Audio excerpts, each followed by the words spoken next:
Hello great people, I hope mko poa. I am Auntie Zippy and I do child and youth work and also journalism. Welcome to my YouTube channel, and if you haven't subscribed, kindly do so. And welcome to another episode of education updates, news and concerns. So today I want us to talk about methodologies of executing a competence-based curriculum. I did another video explaining what is CBC, so if you haven't watched, go back and watch, or I will put it here. Click this video if it will be there and watch. If I'll not be able to put it up here, go to my YouTube channel and you will find it there. I introduced this segment because I feel like there is a friction, there is a misunderstanding between parents, learners, tutors, school owners, stakeholders, the government and everybody. It's like they do not understand CBC.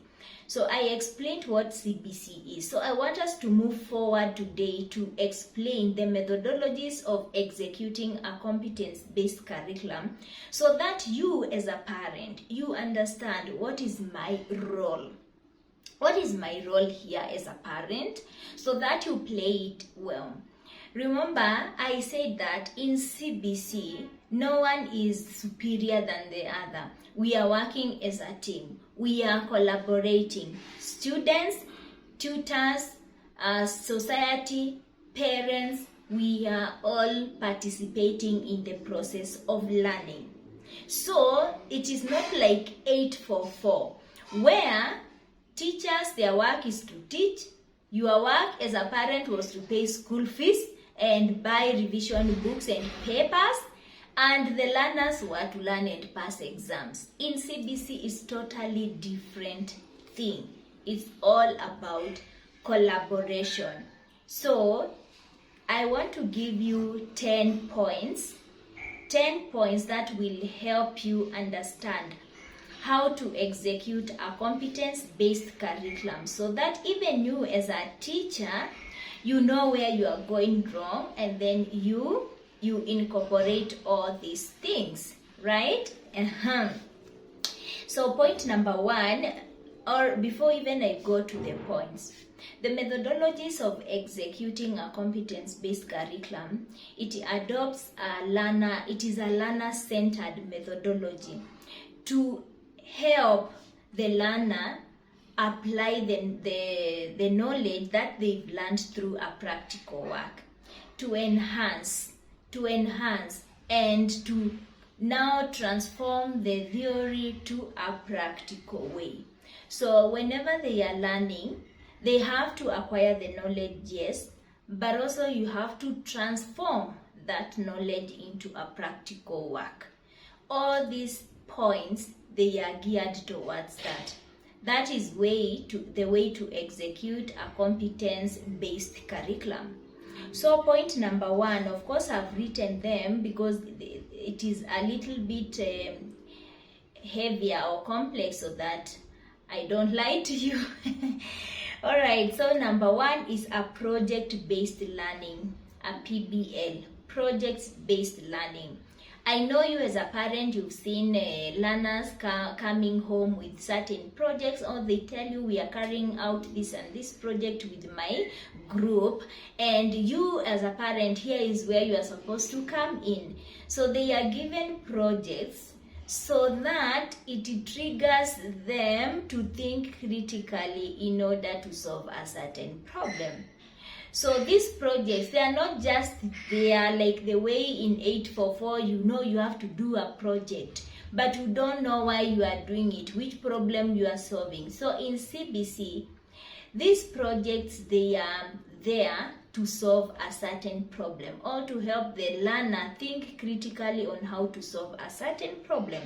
So for example, if it is an emergency project or an hospital project or a cleaning project or to come up with a certain thing or to make something, they are there to solve a certain problem. A problem is already here. How do we solve it?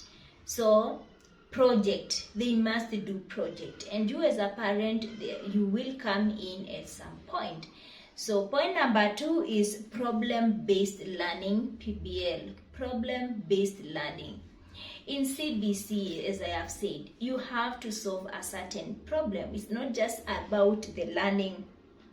It presents the learners with problems that encourage them to analyze, to research, to solve problems using their acquired competencies. So they are presented with a problem, and now they are able to go home and research. Where do they research? We are going to see. Who do they ask? We are going to see. So they research in order to solve that specific problem. And point number 3, it is an experiential learning. CBC is about experiment, so that it solidifies the theory. It is to enhance the practical skills of this knowledge they've acquired. It's not about grasping or understanding or cramming the theory on how to do it. Yes, you have acquired the theory. Yes. Are you able to transform this theory to a practical skill? That is CBC. In 844, it was all about theories up to the university. Imagine. But in CBC, they start even experimenting certain these concepts, so that they see how they can tailor make them to solve a certain problem. We are moving to a problem solving world, because anything that we do in the world, let me tell you one thing. Anything that we do, for you to be important in the community, important in your workplace, important in everything that you do, even when you are starting a business, if you are not solving a problem, then you are on the wrong path. Every time, pick a problem and then see how am I able to solve this problem. All the people who are already in the field solving this problem, are they doing it well? How can I enhance myself to solve the problem easily and better? So this world is about improving ourselves, solving our own problems and challenges. So if you can't do that, then you become irrelevant and you lack work to do and you are not employable. So in CBC, we are teaching children to do experiments to transform the theory to practical. Point number 4, it is a collaborative learning. Everybody is a collaborator. You as a student, you as a parent, you as a teacher, you as a school owner, the government, we are all working as a team. There is no one who is superior than the other. And I know you've come across this. You are given a certain part to do as a parent. The student does their part, the government their part, and the chain carries like that. So all people in education, they become stakeholders. They become stakeholders, not like you give instruction and I receive, I consume it. No, we are all working towards one direction. And another point is an inquiry-based learning, where the tutors, they pose questions to learners that enable them, remember, to think critically, so that they can find solutions for their own problems, for their own issues. So the teacher is not doing the work for the child. The child, they are doing the work themselves. And that's why I said CBC is good, because it will equalize education. It will even reduce or even remove any aspect of cheating when it comes to exams and so on, because exams are not like this major exam which scares people. No, it is a progression of cards that will enable this child to be able to be told umepita mtihani. So that's why I'm saying the tutors, they pose a question so that the students can research and come up with solutions themselves. Another point is assessment for learning. Assessment, AFL, assessment for learning. The continuous assessment tests, they are done not to see whether this child has passed like the 844. When you have a cat, you are not sleeping, you are studying throughout the night to know to cram to be able to write the right thing. No, in CBC, these cards, they are administered or they are given to measure progress of each and every learner and to guide the areas of support for improvement. Are we together? They are not there to intimidate, to measure how much you know, but it is to measure your progress. We are working towards a certain goal or a certain point. So how far are you as a learner? How far are you as a learner? If you are at the beginning point, others are at the middle, others are at the finishing point, how am I able to help you as a teacher, as a parent, to be able to reach your goal? So the cards are there to measure progress and guide the tutors and the stakeholders on how to support this child to meet their goal. Another point is integration of technology. A competence-based curriculum cannot be executed without incorporating technology. For what? For research, to enhance learning. Here, technology is not a threat. Technology is to enhance learning. And I will do a video explaining what is this technology, but in layman's language, technology is where you manipulate your environment to come up with easier ways to solve your own problems. So whenever you hear technology, do not think of phones, don't think of computers, don't think of problems. Think about how people are able to come up with solutions that solve their own problems in an easier way. Are we together? Yes. So technology, when they incorporate the technology, they will prepare the learner to a technology-rich environment. Because if you have understood my definition of a technology now, you know we cannot live without. We'll always be working as human beings to make our lives better, to make our environments better in an easier way. So it helps these children, and that's why you see they have access to YouTube to research and come up with solutions, to see how somebody else did and this person did, so that they come together also and they bring this idea, and then they come up with a new idea or an improved version of how to solve a certain problem. So parents, allow your children to use their phones for studies, okay? Do not say phones are for the big people or you will get your phone when you finish Form 4. No, please. So another point is, it is a flexible learning space. CBC, there is no that like ideal classroom. This is the space you should be. You are limited and conditioned by a classroom. They manipulate the environment. They bring so many spaces that allow learners to learn, allow learners to explore their thoughts, to really think critically and come up with solutions for problems. So you will find a class has having the students' work, and if you are a teacher or you are a school owner, and in the classrooms, in the compound, the students' work cannot be seen. They are only seeing the teachers and the timetable and things, and I don't know what. You are missing it. Let the students' work speak. If they do a certain project, display it somewhere. Have it in the classroom, so that when they see, they are able to remember, I did this mistake, so I rectified, or I did this perfectly, and it's many people were impressed, and it solved this and this problem. So have students work in the class, in the wall, stick them there, stick it there, so that you are able to see, they are able to see their own progress.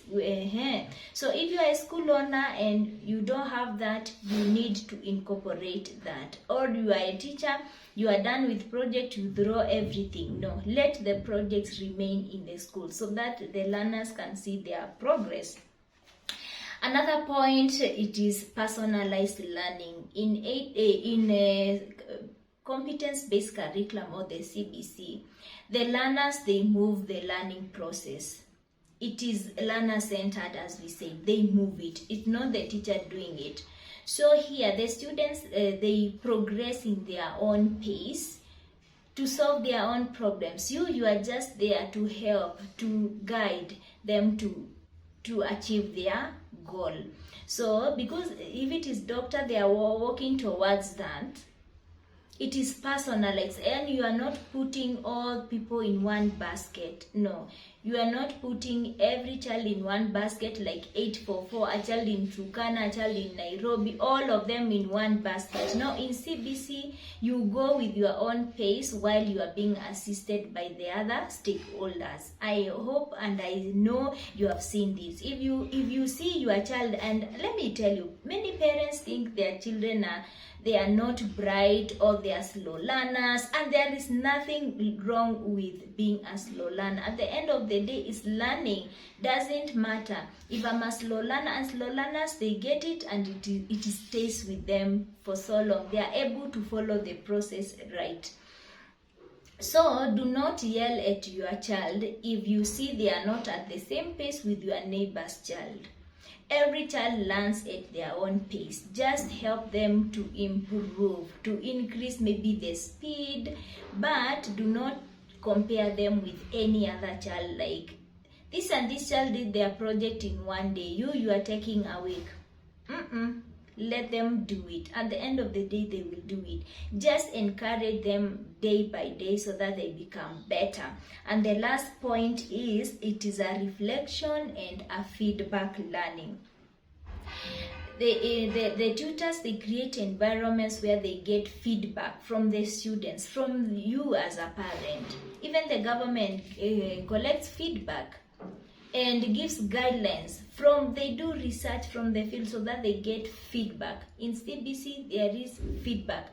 You give your own feedback as a teacher, feedback as a learner, so that we know where is the child, how are we able to help them. Here, feedback is not to intimidate the child or the parent, or you giving a parent a feedback about their own child. It's not about reporting the child or like intimidating the child and the parent. No, we are giving feedback and reflecting on the learner so that we know how to help them best.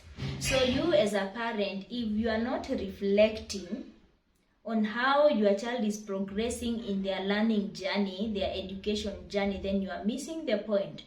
Don't just pay school fees and wait for results. In CBC, there are no results. We are focused, or we are really concerned on the progress. There are no that you got 340. That's why you see above average, and so on. So reflect and seek for feedback on the progress of your child. That way you will be helping your child. But if you are waiting for results, then you are running on the wrong track. You are still in 844 and other curriculums. So in CBC, it is about progress. It's not about the results. So this curriculum, I want to give you a key point to note. All the stakeholders, especially tutors, their work is to create an environment. I'm reading this key point, so listen carefully. All the stakeholders, especially tutors, their work is to create an environment that empowers students to actively engage with curriculum.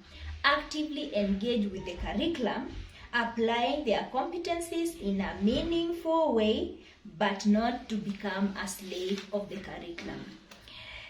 As CBC, you interact with the curriculum in a real time. You interact with the curriculum. You engage with the curriculum. You do not become a slave of the curriculum. Like 844 curriculum, for me, I felt like we are becoming a slave of the curriculum, because it dictates you to achieve this, to be like this, to get this and this. If you do not get it, then it's like your life is doomed. But the CBC, learners engage with the curriculum. They immerse themselves in the curriculum. Like you cannot tell this is the curriculum and this is the learner. They are all together so that they own it and they love it. and now they are able to get good progression. But 844, it was all about results. The curriculum was more important than the learner. Have you finished class 8? No. But how am I finishing the class 8? How am I as a learner? How am I as a person? So are you able to get marks to join the university? Did you get a first class honor in the university and blah blah blah? You become a slave. You are conditioned to work towards a certain direction or a goal that somebody else set. Who said if I don't get a C plus, I'm not able to progress to the university? Who said so? Or must I go to the university so that I become a successful person in life? So CBC is coming to eliminate all that and aligning learners in practical more than the theory. And this tertiary, I don't know, university and so on, yes, it's good, but it will change. It will be geared towards gaining the tangible skills that can be seen by other people, not skills that they are imagined in our minds. No, able to do so that other people can see. So that is all about a competence-based curriculum methodologies of teaching. So you as a parent, you need to reflect on where you are as a teacher, as a school owner, also as the government, as all the stakeholders. Are we working towards that, or we are leaving some aspects behind? Sawa sawa. Thank you very much for watching, and subscribe if you haven't done so, and follow me on TikTok and all social media platforms. It is Auntie ZP. Bye bye.